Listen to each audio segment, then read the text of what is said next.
Jace Taughinbaugh is our youngest of three kids, and I became pregnant with him in 2019. We found out at our 20-week appointment that he was a boy, and everything looked good. When they went through and did the repeat scan at 22 weeks, they were looking at his heart and they noticed that something was off. So we saw the maternal fetal medicine doctor, and he did confirm that he did have a heart defect. There was a lot of fear, a lot of uncertainty. It was a watch and wait. We think that he has this diagnosis. We think that this is what we're going to need to do, but we won't know until he's born. I had to relocate to Philadelphia at the beginning of November. Jace was due in early December, but since we were about 3 hours away from the hospital, they wanted me to be close in order to, make it to delivery at the hospital in case he needed immediate intervention. Jace was delivered on November 20th, and he came into the world at 6 pounds, 9 ounces. He was bright pink, head full of hair, and so everything looked good. Thankfully, he was stable and was able to go to the ICU without any oxygen or any immediate intervention. Around 4 months, we went to the pediatrician, and his oxygen dipped into the 60s.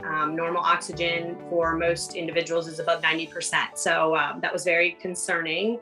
The pediatrician contacted the cardiologist right away, and we were told in a moment's notice that we were going to Philadelphia and he was going to be having his full repair. And the next day, basically, the entire world shut down and the COVID pandemic hit.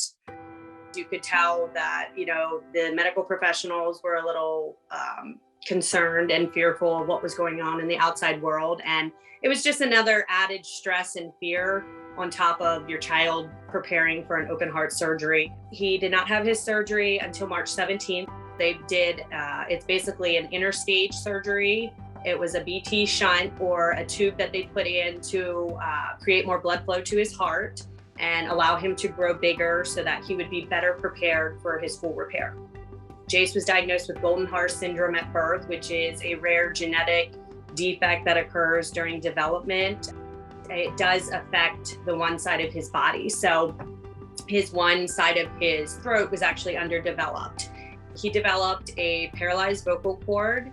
After his surgery, he developed a diaphragmatic paresis, which basically the right side of his diaphragm was not contracting and moving. It was stuck. So it affected his breathing. When he first came out of surgery, they had taken the tube out of his throat that was helping him breathe, and it caused a lot of airway swelling.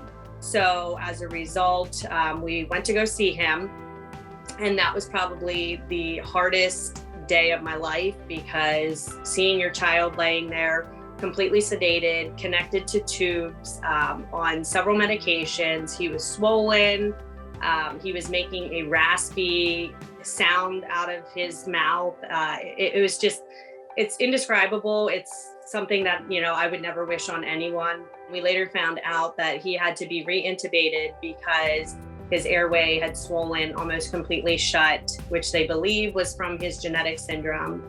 A 7-day stay is what we were told it would probably be, because it was a relatively easier surgery for these kids. Ended up being a 21-day stay for us.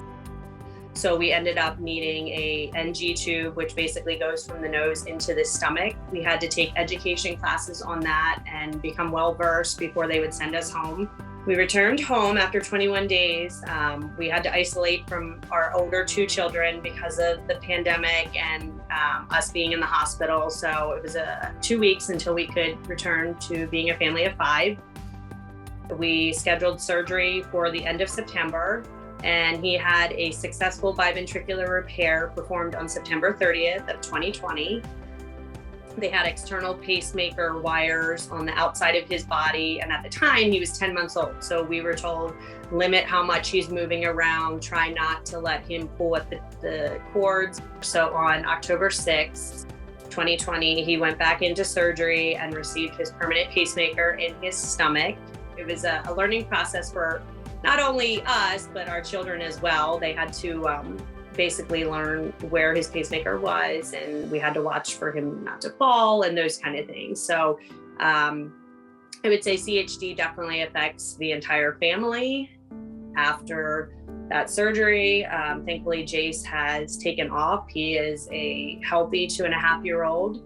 We just had a cardiology appointment yesterday, and his heart function looks amazing from a functional standpoint with how he was born.